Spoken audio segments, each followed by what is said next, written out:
Okay, people are just getting in.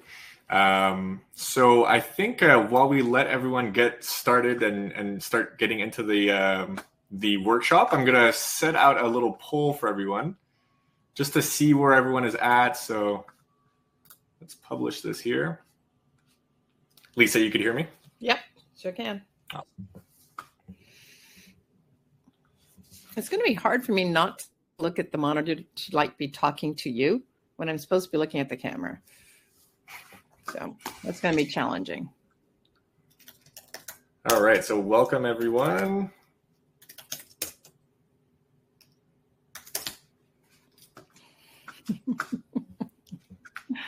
Hey, Vicky. Ottawa, Ontario, Nova Scotia. Okay. Hi, everybody. Look at this. Massachusetts, Washington. Okay, Georgia. Awesome. So a lot of people here looking to start their own pet-related business. That's awesome. Alaska. Holy smokes. Okay. A lot of Canadians. Good. All right. So it's 4:02. I think we could get this thing started. All right. So I'm really excited. We're finally putting together live events for students. It's something that I've obviously seen a lot in the virtual classroom. A lot of students want to talk to their tutor or to ask questions to someone live. So I think this is a really great opportunity. We're looking at doing these live events once a month or a few times per month for pet studies students. So I'm really excited. This is the first iteration. So we're going to be sending out surveys. I'm really hoping that you guys could fill them out and let us know what you guys want to talk about in the future. But yeah, this is going to be really fun. If you stick around to the end, there's going to be some cool handouts that we're giving out to students for free, and we're giving like an awesome promotion. So stick around. We'll be talking about those in more detail. Get ready, everyone, to be wowed because we have Lisa Day with us. She's no ordinary groomer. Lisa carries the prestigious titles of International Certified Master Groomer and Certified Master Groomer. Not to mention, she's a top-notch evaluator with Canadian Professional Pet Stylists. Lisa has spent over 3 decades perfecting the art of making pets look fabulous. She's not just snipping and clipping. As an evaluator with CPPS, Lisa travels across Canada, sharing her wisdom through seminars and guiding groomers on their journey to CPPS groomer certification. Lisa played a crucial role in developing this course, launching our comprehensive international online grooming program. So as a special thank you for joining us, thank you, Lisa, and I'll let you take it away from here. Thank you, Malcolm. This has been my pleasure. It really has. And I want to welcome everyone here. I'm looking down over of everyone telling us where they're from. And it's like, holy smokes, this is so wide reaching. And it's great. It's great that there's this many people wanting to become groomers and have taken the QC online course to do this. And Malcolm's right. I was pretty integral in, getting this course put together, and you may be recognizing me and some of my dogs in the videos that you guys are watching for the instructions. And like Malcolm said, we're hoping we're going to be able to even give you some more updated ones, and we can freshen up some of the ones that you're currently seeing, because I and the other mentors were watching some of you guys struggle a bit with some of the instructions that we've given you thus far, and that we take the onus on that. That's us. We weren't really aware of just where some of the where some of the fallacies were, and now we are. And so that's one of the biggest reasons that we decided to do this webinar, is to try to help you guys overcome some of the things that we're seeing on this end that's not really helping you get through the course as successfully as you could. And again, we're going to take the onus on that because we probably didn't explain it really, really well to you, but through some of the additional videos that I've been able to supplement and that we have access to for this webinar, hopefully I can give you some more insight or better instruction of what we're seeing to be some of the weaknesses and that we see you guys struggle with. But I also want to make sure that you guys realize that we are here to help you get as successful as we possibly can with the restrictions of this medium. As you know, this is a challenging medium to try to learn what's typically an on-hand, our hands-on trade and a supervised trade. So as you're doing the very best you can, we're doing the very best we can, and hopefully we can just keep trying to help each other, realizing that this is super restrictive.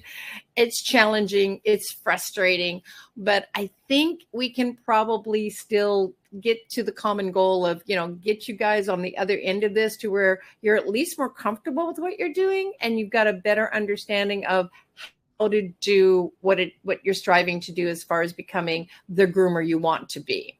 So with that in mind, I'm going to, right off the top, I'm going to start talking about some of the things that I've seen through some of the video submissions.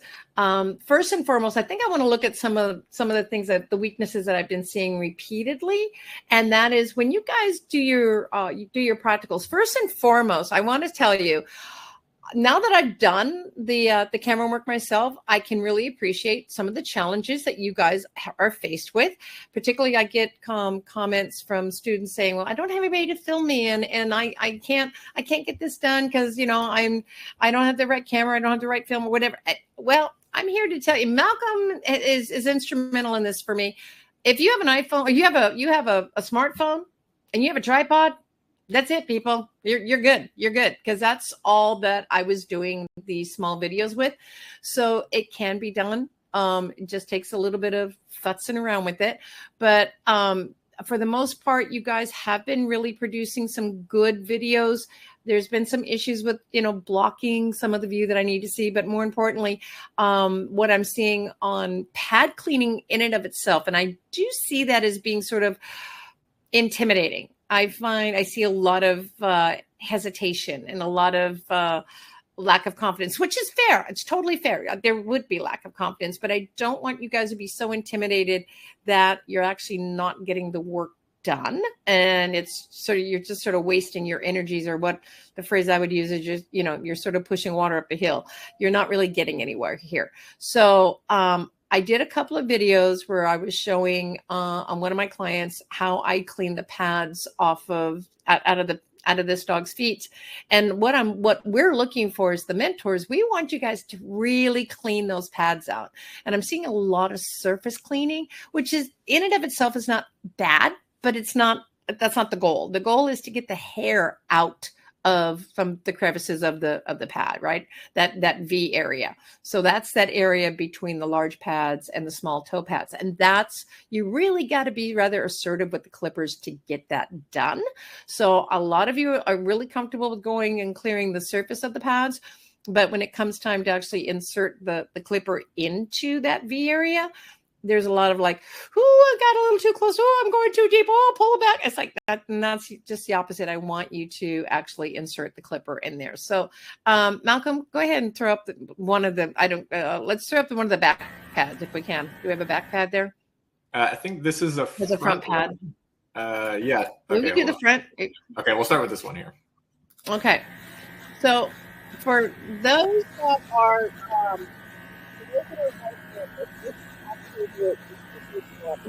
that we can use, right? This is the easiest access one that we can easily get in and out of. And so you can see if I'm right-handed, I am right-handed, but you can see I'm just basically inserting that clipper, going all the way in there and using the corners. And I think that's a real important part here. Let me see if I can pause this for a second. So when you're using your clipper, make sure that you are aware where the entire blade is, so that you're making sure you're not going into this area here. Can I draw that? Yeah. I don't want you going up the sides of the feet over on this side. I want you to stop when you get to the outside here.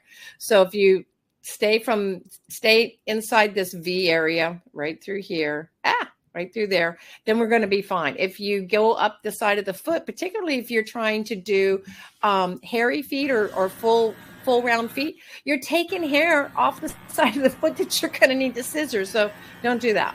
But as you can see, I'm being pretty assertive here. I'm just going right into this pad and going right into as far down as that clipper will let me go. So I'm asking you to do the same thing here. Now, if it looks like I'm really twisting his foot, I've got his leg really, really close to him, and it's really no more movement or no more flex than what he would do if he were just bending his foot back. So I know it looks twisted, but it really isn't. And I know I can hear you guys going, yeah, well, that's exactly what I did on my video. And then the tutor said I was twisting the dog's leg, and then they failed me because like I was twisting the dog's leg, and then I was hurting the dog. Okay, I get it. And this is one of the problems that we have within this medium, right? So we as mentors, we've got to be super, super hyper about you guys being really, really careful with the dogs that you're working on. Okay. So I would just suggest that you try to be, just exert more caution than not. And, bring the foot maybe even further back underneath the dog from the side, just to be assured that there's no way that dog's foot is being twisted or contorted in a way that your tutor might go, yeah, no, that we're not going to take that. All right. Malcolm, do you have a rear foot? Yeah. So the other video that we have here, this actually, so real quick while this one's up, this is the more tricky foot. We were talking about how. This is the right. This is the left. Yeah. So this is a more complicated one, and you were talking to me about the grip, that all your fingers here that you're using are actually specifically placed. Sorry, hold on. That like each finger here is actually fulfilling a purpose. I don't know if you wanted to quickly talk about this. Yeah, because this is right. Yeah, thank you, Malcolm. Because this is challenging. This is the perfect foot for the left-handed groomer. It's the awkward foot for the right-handed groomer. So if you notice, each one of my fingers is placed specifically on the pads of this dog foot. So I've got my middle finger basically gripping the foot. And then let me see if I can pause this for a second. I'm going to bring it back a little bit. Yeah, bring it back.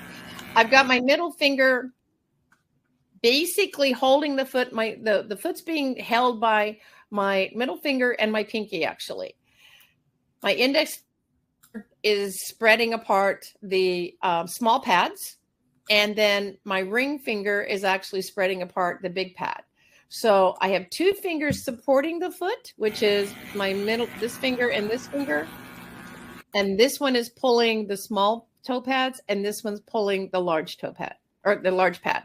So it looks really awkward, and it took me a bit of time to learn this, and now it's just automatic. So when you're struggling with how do you get them, because dogs don't help us. We know dogs don't help us.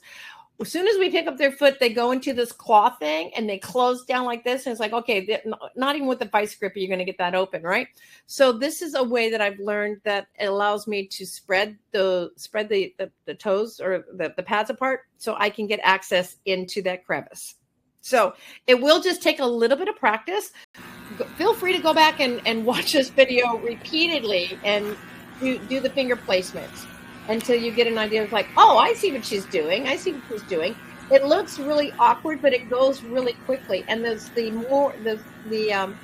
faster you can get access to that V area, the sooner you're in and out and you're done. So it is a lot faster than trying to keep holding the dog's foot, keep digging at it, and keep twisting it. And then the dog's like, okay, I've had enough of this. Let me have my foot back. I'm done, right? So this is just a fast way for me to get the process done. So they're going, okay, that wasn't any big deal. So it just takes a little bit of practice, like this whole thing does. It takes practice to clipper. It takes practice to scissor. It takes practice to bathe and dry. It just takes practice. Okay. So I'm noticing that the dog is like shaking a little bit. I'm not really, I'm obviously not an experienced dog groomer, but is that a normal thing to happen? Does that mean it's nervous? Like, what does that indicate? Shaking or panting or which? Yeah, let me pull it back up here. Video. Panting's normal. Okay. Paw to. Like it's kind of, it looks like it's nervous, but does that mean anything here? The body is kind of like shaking. Oh, you're just looking at the panting. You're looking at the hair moving. That's panting. Okay. Yeah. Okay. Let's see. So you were asking for a back leg. You're looking at the hair shake. Yeah. Got it. Yeah. So I think this is a back leg here. If this isn't one, then we won't have one for review. I think this is front. Okay. Yeah. Okay. That's a front. Yeah. Okay. So we don't have the back ones there. Okay. Because backs are pretty easy as well. They're all usually the dogs will clamp and crimp up on their front foot. So those are the ones that are challenging because they just turn into visor grip claws. Okay, so I'll stop sharing this one. It's just hard. It's just hard because they just clamp it down tight. So that's why it's important to try to figure out how you're going to take your fingers and you're going to try to separate those toes and those pads apart so that you can get into that crevice. But more, I think just as critical is make sure it's a lot easier to come in with the corner of your clipper than it is sometimes for the entire blade. And you want to do corner work too, because if you use that whole blade, then you're going to run the risk of going up the side of that foot, which is what I was suggesting. Don't do that. Okay. So try using the corner of the blade and you may get more access to where you're trying to go. All right. One of the other issues that we're seeing as the mentors is you guys is, and not your fault, 100%. This is not your fault. You're doing just what we've asked you to do on the instructions. But when we're asking you to show us the presentations of your dogs, particularly for the prep work or something, we really need you to show us instead of just walking around the dog with the camera. And I know the instructions tell you to lift a foot up, you lift up each foot, yada, yada. I don't want you to just lift the foot up. Okay. I want you to lift the foot up. Show me some nails, show me some pads, show me the prep work that you've done. So I know the instructions said lift the foot up, but we just sort of failed giving you the further instructions. So now I'm asking you, please add that to the further instructions that you need to show us the pad work. You need to show us the nails. You need to show us what has been done to each one of those feet. Okay. It's all, I mean, it's sort of silly. It's like we ask you to show us the sanitary. So any place that you've clippered basically is what we need to see. So it's not just lift the foot up and go, yeah, see, he can stand on 3 legs. Yep, he can still stand on 3 legs. And you're going to do that until you show me he can stand on 3 legs with each one of the legs being lifted once. That's not what we're looking for. All right. So when you go to do your presentations, just make sure that you're showing off the work that you've done so that we know that you have done it well and right. All right. Also, when we're asking you to take a comb and show us some work, we want you to take the comb and go through the dog's coat so that we know that you're not just surface combing, or that you haven't left a whole bunch of coat in there, or that you haven't left a lot of matting in there. Ideally, show us the friction areas, because that's where those mats would be, right? So that would be underneath the front legs. That would be the tail. That would be behind the ears. That would be on the rear quarters. So any of those areas that you know are going to be friction areas, even around the collar, around the neck, you know what the friction areas are. We've explained those to you in the course. Show those off. Show us that you're going to be able to take a comb through those. And no, it's not fair and it's not right to take your widest tooth comb. We're asking you to actually take a comb, like take one of the grooming combs. And ideally, the narrow end of that would be super impressive. I'll accept the wider end of the grooming comb, but if you could get the narrow end, that would be like way, way big bonus, because then I know you've done exactly what we were asking you to do. Malcolm, I can show them a little bit on the golden one that I did. Yeah. So we'll do the side one. Yeah, let's do the side one. Okay. All right. So we're just going to go through this, and I'm just going to take the comb and go through this, the side of this dog, and just basically show you that I'm going all the way. And you can see the skin's actually being pulled. So that's telling you I'm actually reaching the skin, right? I'm not just surfacing. So the skin's actually going with the comb. So I need to see that same thing from you guys' presentation as well. I know this is sort of silly for me to have gone on the opposite side. Sorry, guys. I should have stayed on the side of the camera. I will promise I will do that in the future. But I'm basically just trying to show you that we're looking to see you comb all the way through. And if you notice, I'm going underneath the front legs. I'm going around the thicker areas of the rear where typically they've got a lot of hair. I'm combing through the tail. So all of those areas, try to show us. show off what you've done. You're putting in a lot of work, and you need to be showing us the work you've put in. Hindquarters are particularly on the heavier coated Goldens, although this is not a super heavy coated one, but on the heavier coated Goldens that have a lot of the furnishings, yeah, definitely show us that you've got that thick areas around the hock area. Base of that tail, oh my gosh, that's where they cover it. That's where they hold a lot of their hairs at the base of that tail. So make sure you show us that you've got all that out. And again, I'm just going through some of the thicker areas and just combing. And I'm still pulling some coat out. So that shows you too. That's like, okay, go until you don't have that much thickness in there. All right. I know you guys are probably going, yeah, well, that's all fine, well and good. But see, like you're using like dogs that are like, they're really used to this.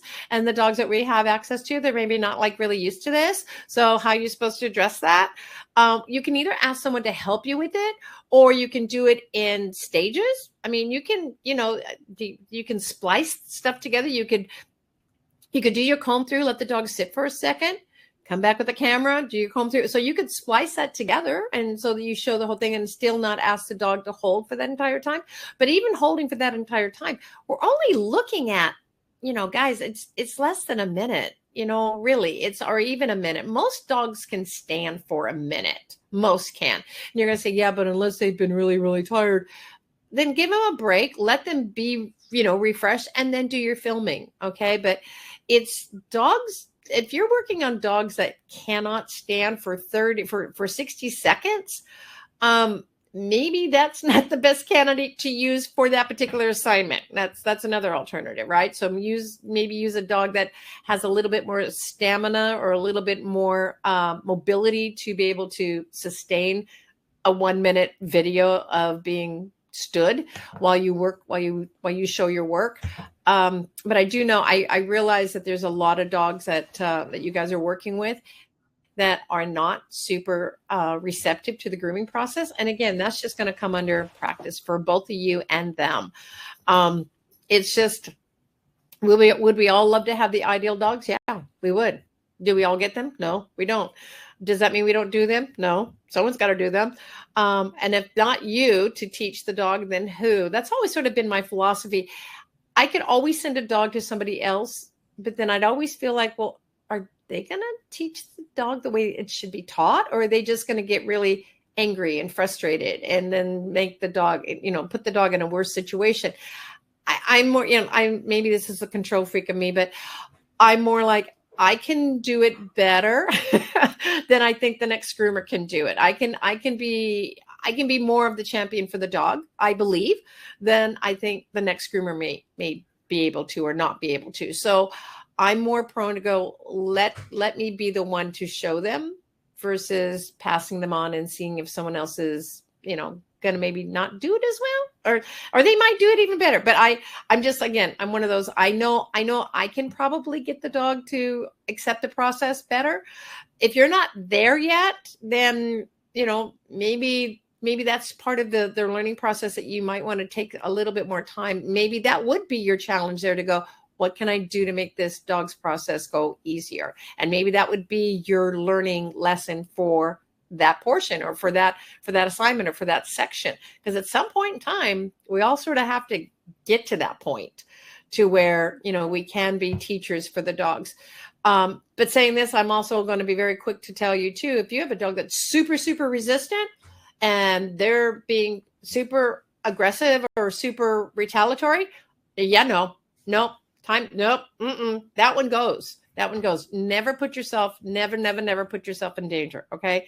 Those would be ones that I'd be talking to the owners about. And those would be the ones I'd be saying, we have an issue, and they either have to help me with the issue or they have to find somebody else. And that somebody else could very well be the vet under anesthesia. So, but you don't put yourself in danger.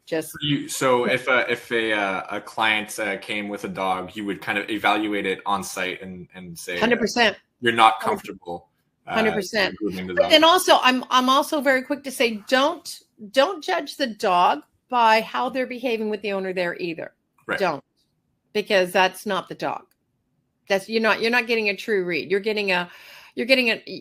could very well be getting an altered read. that is being affected by the owner and or influenced by the owner. So get the owner out of the picture and then find out who the dog is. Because then they'll show them their true self if they're not being influenced by something that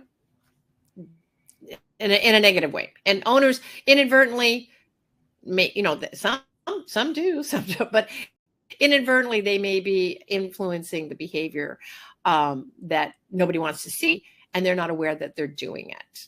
And again, that's education for the owner as well. But do you find sorry? Do you find it's an important part of dog grooming to be able to read dog behavior and dog communication? 100%. 100%. If you can't read what the dog's doing, you're going to be challenged with trying to get the dog to cooperate with you. You have to understand their mental state. You have to understand their emotional state. But at the same time, groomers are put a little bit behind the 8 ball in this sense, because we have to read quickly, we have to assess quickly, and we have to address quickly. So we can't take days and weeks to teach dogs how to get this done. It has to be very accelerated. Now, thank God they're the species that they are, because they live in the moment, which is our best friend. They live in the moment. So whatever's going to be occurring to them right then and there, and from each moment on, they can handle things much more accelerated than what we think they can. When you're looking at repeated behaviors, or you're looking at behaviors that you want, like on a daily basis for living with the dog, repetition works. Repeated work every day works 100%. They learn by, what's the word? They learn by building up the repeat of it, right? And we don't get that luxury in grooming. We get that luxury in grooming when we see them again in X amount of weeks. When we're working with puppies, you can have them, come in. That they're the ones that be coming in probably the most frequent to get accustomed to the sights and sounds, the feels.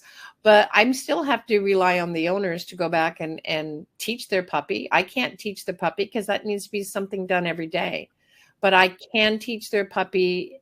I can teach their puppy things of what to do and how to accept the process by taking just the few moments that it takes. And that's the beauty about dogs, is that it really does just take a few moments. Honest, they respond really quickly if you make yourself really clear what the intentions are. I used to teach at a local college. I used to teach a grooming course at a local college, and invariably the students would want to take a lot of time working with the dogs. And unfortunately, we don't have that kind of time. And plus, you don't want to prolong the time that the dog is in that environment either. They don't want to be there. So you don't want to have to take a whole lot of time in minutes and tell the dog, we're almost there. And the dog's like, get me the heck out of here. I just got to go. I really want to go. So you have to learn how to do things in a more expedient way. And to do that, you want to basically act like you have all day long. The minute you act like you have all day long, the dog senses that, oh, she's not giving in. She's not giving in. Okay. Game on. Okay, I'm done. I can't win her over. If I act like I don't have a lot of time, it's like, come on, dog. I've got other dogs, or you're costing me too much time, or I've been at this for 20 minutes and I still have this to do and this to do. You start acting like you're under the rush. That dog has you, and they will fight you for the rest of that session. But if you act like, no, really, I got all day. Take your time. I'm still going to be here. You just do what you got to do. It's within moments, typically 3 minutes, less than 5 minutes, 100% less than 5 minutes. But if you truly act like you got all day, they will typically comply. Now, will they comply for the whole session? Not necessarily. They may comply right then and there, and then you can reward that behavior, and you can say, there you go. That's all we want. Then you can, give them a reward. And if they're not willing to eat, the reward says, I want my body part back. That's the reward. You get that back. I'll go do something else for a second. Now I'm going to come back and I'm going to do this again on another body part. So you just sort of mix and match like that. But if you keep telling them, I've got all day, and you do what you got to do, and I'll do what I got to do. And, you know, at the end of this, I'm going to end up doing what I need to do. And they get that energy. They accept that control of it. And they basically go, okay, this is futile. I'm not there. I'll get out of here faster if I just comply to what she wants. Wow. So really hard to discipline. Yeah, they could read your body language quickly. 100%. Well, that's all. That is their language. Right. They don't do verbal. Dogs do not do verbal. Dogs read body, and they read energy. But I mean, to be fair, we sort of do the same thing. We're just we've abandoned that for the most part as a species. We have relied more on verbal, but we still revert back to reading body. Case in point, like you're at a party or something and someone walks into the room and you just get a sense of that person either being, you know, really vivacious or there's just an energy that they bring to the room. They haven't spoke. You haven't talked to them. You just get a sense of, wow, okay, that, you know, that person fills the room kind of a thing. That's the kind of stuff that dogs react to. That's how they speak. They speak from the energy that you are giving. I can walk up to pretty much any dog and I can go, hey, how you doing? And they immediately go, hey, how you doing? Because the energy is calm, cool, collected, and no threat. But, you know, I mean, I'm confident. You're not going to, you know, we're going to be good because I'm comfortable with you. And if I'm comfortable with you, you can be comfortable with me. So that's pretty much what they do. They read that instantly. And that's the part we have to constantly be portraying with them. And it's really important when you're dealing with really insecure dogs. The last thing you want to do with an insecure dog is coddle it. Try to make it feel better. You are actually rewarding the behavior. You're telling them, I like when you do this. And that's the exact opposite of what you want. When you're working with a really insecure dog, more importantly, you just have to be much more in control. I'm not in control doesn't mean mean. It's not mean. It just means in control. It's like, no, we got you. It's almost like trying to bolster a really shy child. It's like, you got this. Come on. What are you doing? You're being silly. You got this. Let's go. We can do this. I know you can do this. There's no trouble with you doing this. That's the type of energy you've got to give those real insecure dogs. Because if you feed in, you're actually feeding that, and they will just continue to do what you don't want them to do. Okay. Hopefully that clears up some of that stuff. It's scary. Lots of awesome takeaways from this talk, Lisa. I really liked it. We have a ton of cool questions in the comment section, so we'll get to those shortly. I'm going to read them out, and hopefully we can try and answer as many as we can. So some of the things I took away were we can't grade what we can't see. So you were talking about showing the paws. It's not just lifting up the foot, but we need to see what you actually groomed, what you did. So show your work. Show your work. Yeah. So if we can't see it, we can't grade it. So you may be losing marks because of it. The other cool thing I saw was acting fast with a dog is not going to make it go faster. I thought that was interesting. So slowing it down, acting like you have all day. Yeah, well, it's the demeanor. It's the demeanor. You can't act frustrated. You can't act like you're pressured. You can't act like, oh my God, I don't have time for this, because two things happen and neither one of them are good. You get more frustrated. You get more emotional about it. You start to get angry, and all of those will compound the dog to go, okay, I'm not, the fight's on. You want to fight? I'll give you a fight. The key to this is you cannot be emotional with the dog. The minute you become emotional with the dog, they win. And when I say emotional, and then it works both ways. If you're cuddling them, they win. If you get angry with them, they win. So the whole key to this is you have to stay in control, but you have to stay very calm about it. if you stay calm, it's basically acting like this is not my fight. I'm not in a fight with you. I'm not fighting you. You're the one pulling. I'm just holding on. You let me know when you're done pulling because I'm not fighting with you. If you actively, continually, like talk the dog, say, stop it, knock it off, then you're in the fight with them. And I don't fight with dogs. I hold on or I'll do what I got to do. But I mean, I'm not going to emotionally or even verbally have an exchange with you.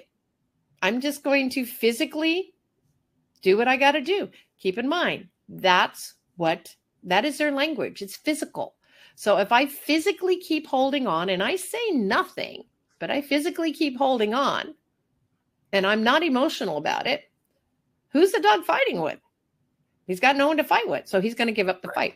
Right. And that goes for humans too, I think. 100%. 100%. We're not as good with humans, so I don't think. Well, we're not good with anybody with that, I guess. Yeah. Okay, cool. So obviously it's a really intricate world, the dog grooming world, and I think there's a lot of things that we could talk about. One of the things that I'm seeing that you're talking about is understanding dog behavior, dog communication, how to communicate with dogs, how to read their language, and how to effectively do the grooming. So I was wondering if you could share with us the importance of learning dog training for dog groomers, because it's one of the things I think we had kind of talked about how we could help students. And so at the end of this webinar, we're going to be giving you guys a discount on courses, and which includes dog training, because we think it's an important part of the dog grooming portfolio is understanding how to read language and stuff. So I was wondering if you could talk a bit about the benefits of taking a dog training course as a dog groomer. Absolutely, because when we're working with animals, whether it be horses, dogs, cats, it doesn't matter. When we're working with animals, we're working with a different species, and what the dog training will do, what the dog training course will do, it will allow you, or it will enable you and give you access to the means of communication to the dog. And that's the whole key. We've got to learn to communicate with them with their own language. And the first part of that is we have to learn to decipher what they're telling us. And that's where we get really caught as humans. We miscommunicate and we misread so many things of what the dog is saying to us. And when we do that misread, we end up responding inappropriately, or it in a way that's just going to exacerbate the situation. So the whole key to learning the dog training portion is it will give you the insight to what the dog's body language is telling you, and what you can glean from that, in the sense of, if you've got this behavior, you've got this behavior, you can pretty much make a fairly good assessment that the dog is in this mental state. And then you can come up with a quickened plan or a quickened response to be able to address that. But if you don't know what those signs are, then you're putting yourself behind the 8 ball, and you're not going to be able to communicate what you need to with the species that you're supposed to be working with. One of the things, and the other part of this is you could also need to be aware of breed traits. And what I mean by that, golden retrievers, labs, but definitely golden retrievers, some other retrievers. I know labs can do it. I've seen some boxers do it, but it is really a very strong golden retriever trait. They want to hold you. They want to put their mouth on you. It's a mouthy breed, and they want to just put their mouth on you, and they just want to hold you. There's no biting. It's not aggression. That is just a golden trait. They'll hold their leash. They'll hold your arm. They'll hold your hand, but there's no penetration. There's nothing aggressive about it. They just want to hold you.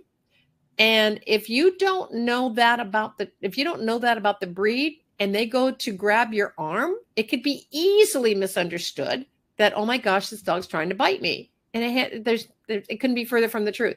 The same way there's a lot of breeds that do the smile. And it's very unnerving for a lot of people to see the dogs do the smile, where they're actually showing all their teeth. And you would think, oh my God, the dog's going to try to rip my throat. it's not that. So you have to be able to look at the whole picture. And that would include, what is their body telling you? What's their tail telling you? Where are their ears? Look in their eyes. There's dogs have what we call hard eye and soft eye. And hard eye, they're serious. There's no joking. And it's pretty much unmistakable when a dog's giving you a hard eye. It's a look that it's like they're literally looking through you. And it's almost like, bring it on. Go ahead. Yeah, that sounds dangerous. Your move. Yeah. And it is unmistakable. And then you have the dogs that have really soft eye, when it's sort of like a really dopey, like, hey, hi. I mean, it's so distinctive.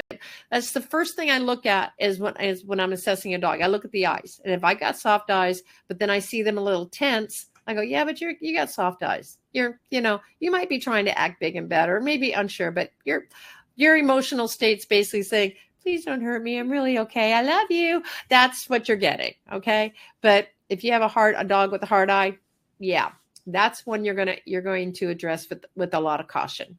Awesome. And you might even say, you know what? I'm not even going to mess with this. We're going to put a muzzle on because I'm not going there with you. Yeah. Okay. So let's hop into the Q&A. We have a ton of questions to go through, and we have 20 minutes left in this meeting. So really quick, at the end of this Q&A, I'll be sharing our discount link, and we're also going to be giving a free lesson to kind of get you into the basics of dog training and how to Perfect. read dog. So we'll be sharing that with all of you guys today. Okay, so first question is from Leslie.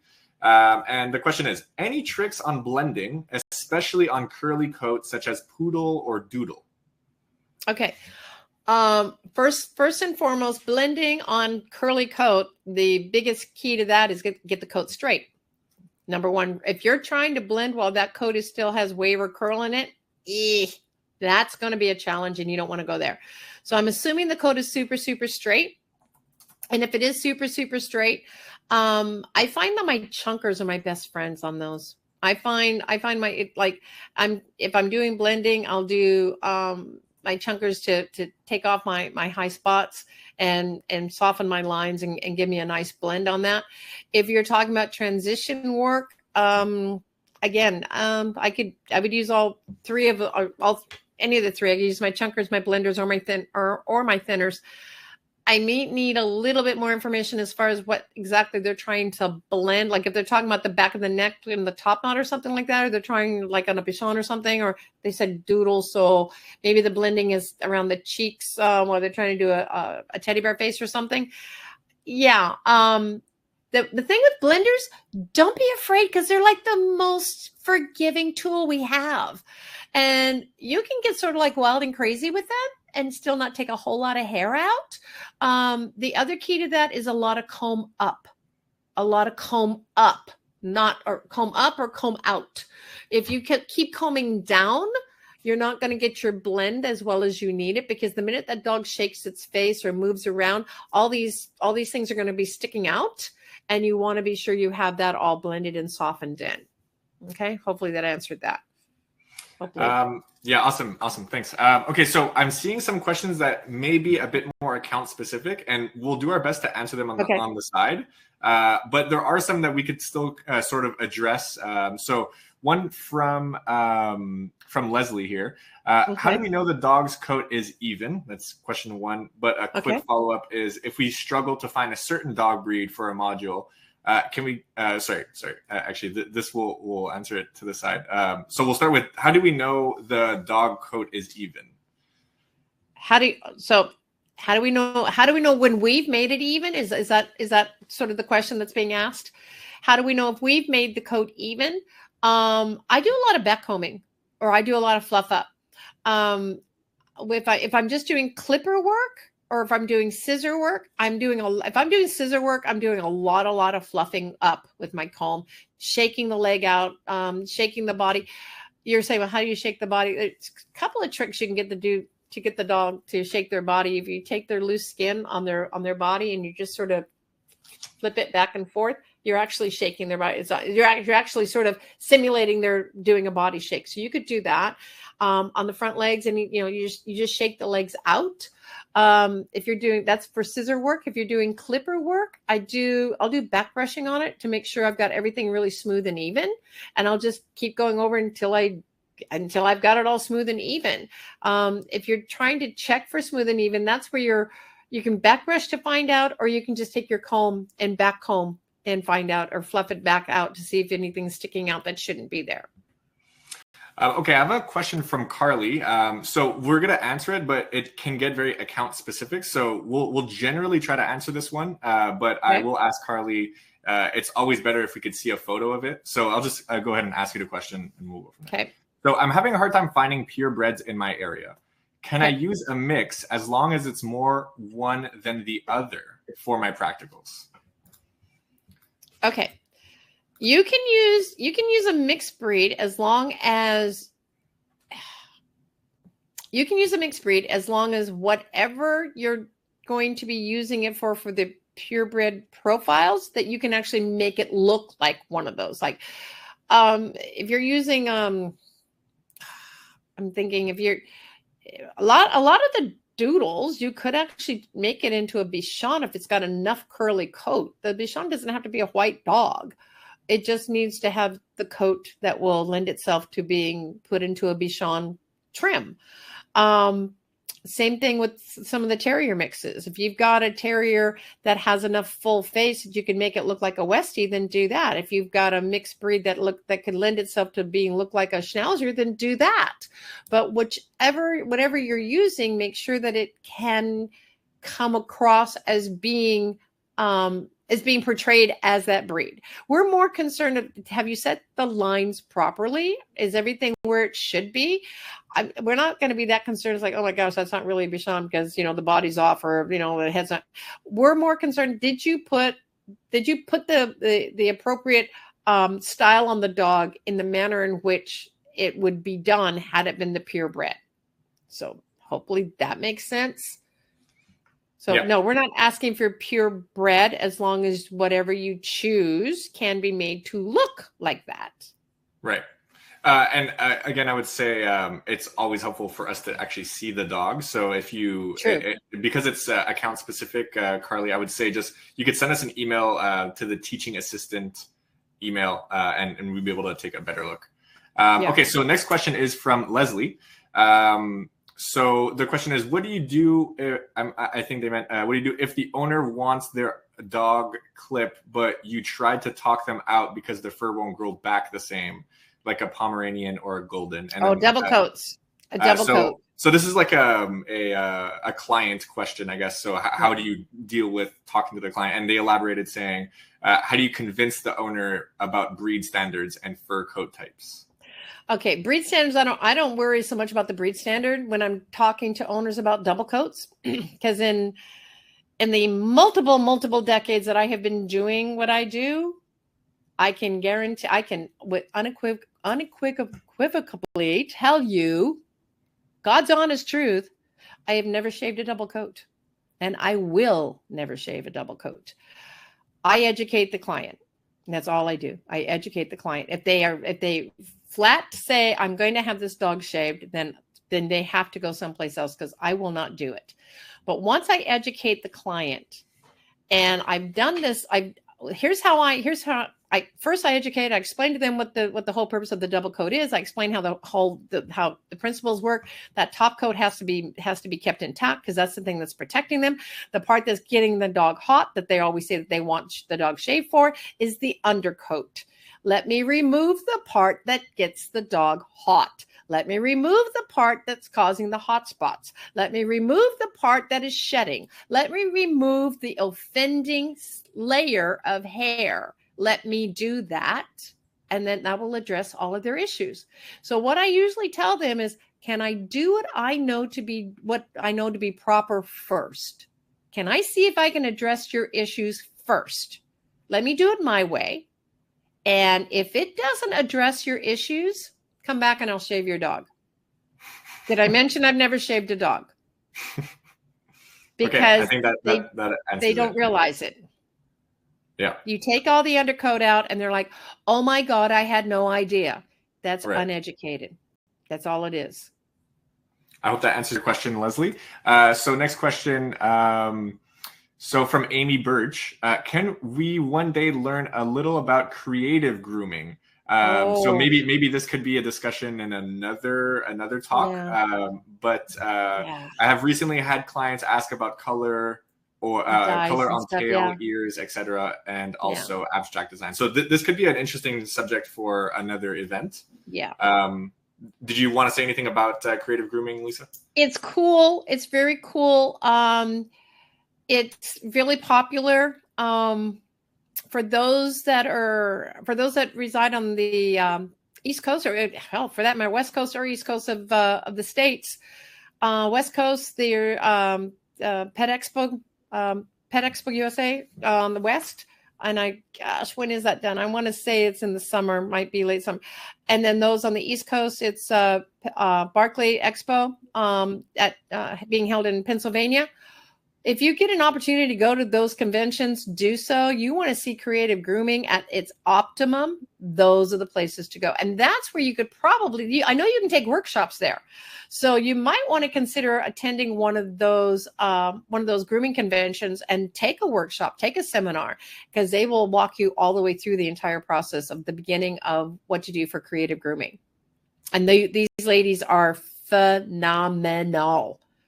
Phenomenal. I wonder, is there any way, Malcolm, that I can post up some of the photos that I've taken from past Hershey's where I've taken photos of some of the creative stuff? Yeah, it's definitely. Just We could put it in the virtual classroom later. Okay, After the event. it's jaw dropping. Yeah, Absolutely awesome. jaw dropping. Cool. Okay, sorry. Okay, moving on. So Sherry has another question here. So my new clipper won't cut or go through my dog hair. The hair is clean, but some is matted. What can I do to make clippers go through and cut the hair? Okay, that's a bit of a contradiction in terms. You can't have clean coat and have it matted. The mats can't be clean because you didn't break through that. So you're trying to strip the dog. You're trying to do this with the clippers that were sent to you in the kit, which means you're trying to do this with the snap-on comb. That's not. Well, I'm not sure. They said my new clippers, so it could be the ones that we sent or their own clippers. Maybe Sherry, if you want to clarify what. Yeah, clarify that. Yeah. We could circle back around. All right. Okay. But the bottom line to that is the mats have to come out first and foremost. The mats, unless you're just going to strip the dog down. Okay, so I have an interesting question here from Leslie. I don't know if you could talk on this, but the question is cat grooming similar? Or is it a separate, well, in this case, the question is it a separate certificate? We don't teach cat grooming, but, and how to handle cat behavior. Can you speak on that or? Okay. No pun intended. Totally different animal. Cat grooming is an art. It really is an art, and not everybody can do it.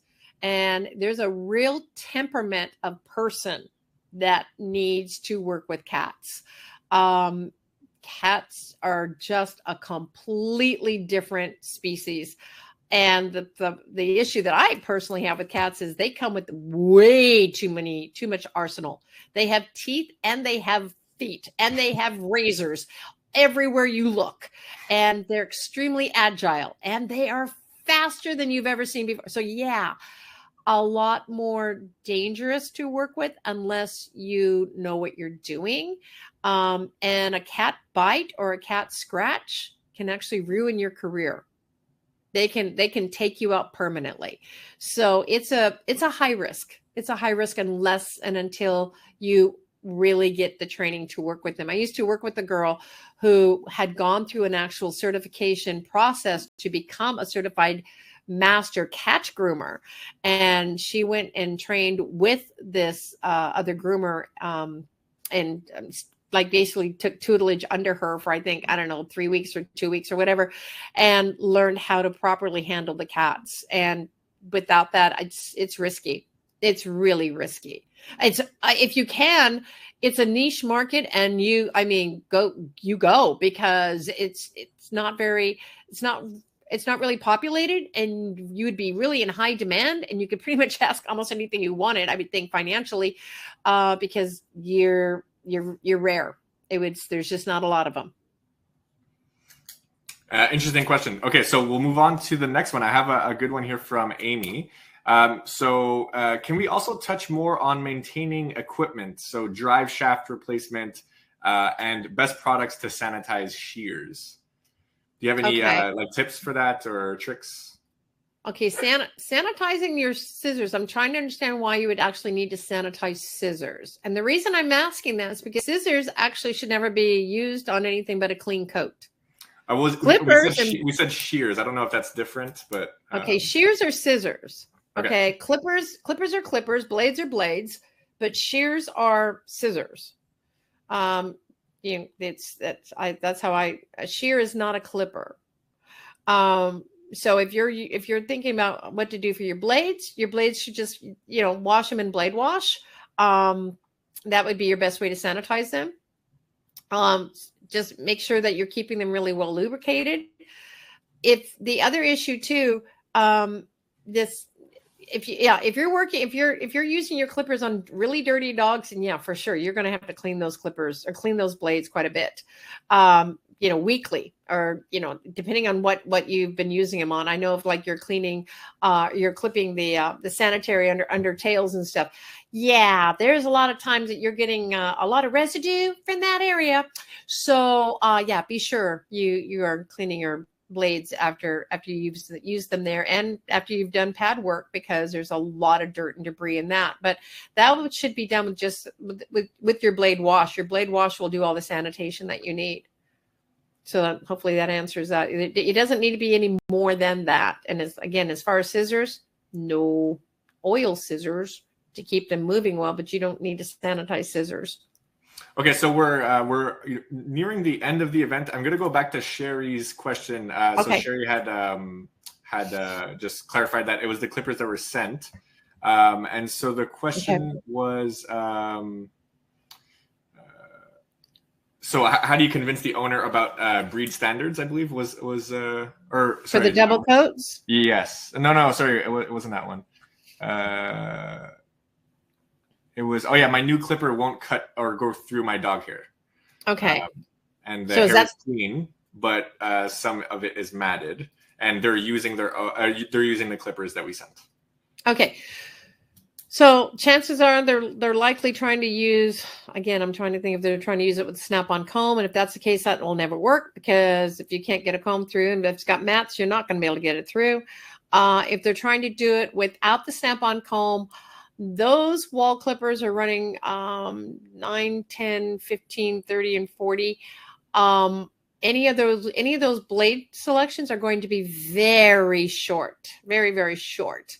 And you would just be wanting to do like spot removal of the mat. I don't know if you'd want to shave the entire dog to one of those lengths, because even the 9 length, which is the longest that's on that 5-in-1 blade, that is really short. I mean, it's pretty much skinning the dog. So, so Sherry is saying not using snap-on combs. So they're actually planning to shave it down. Just to clarify. Okay, and it's not able to work. Not able to get through the mats, the matted hair. Okay, she might be trying to take too much at a time. So, I would isolate the matted area and just try to go at the very base of that and go slow and easy. If you can't do it with the 9 blade, move it up to the 10 and just move your blade, slide your indicator up and change your blade length. Hopefully you're not going to be needing the 30, but I don't know how tight these mats are either. If they're super, super tight, you might need the 30, but only go right to the base of it. Try to separate the mat from the skin so that you have a little access to break into, and just go slow and easy. Maybe use the corner of your blade a little bit to break into the base of the mat so you can get at least a start. Once you can get a start, you can typically go all the way through it. Awesome. If you're trying to cut through the mat, you won't make it. You got to get underneath the mat. Thank you so much, Lisa. By the way, you did an amazing job. I learned a lot. I hope everyone else. We weren't able to get through all the questions. There's a lot in there, but we're gonna try our best to answer the questions after this event and reach out to you guys. Okay. So if you aren't in the virtual classroom, I would recommend that you join, because we're gonna try and answer and share some of the info that we shared here today. As I promised, the 60% discount.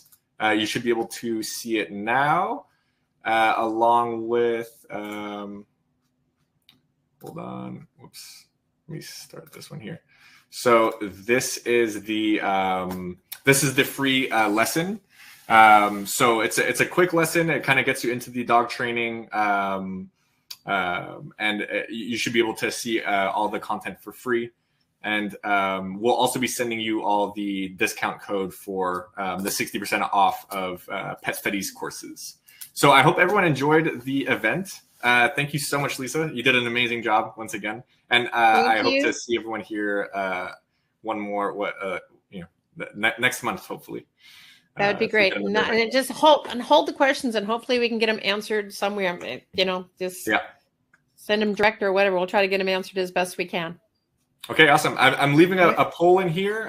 If you guys could quickly just give it an answer, I would appreciate it. And I will be posting in the virtual classroom for any feedback and suggestions on our future events.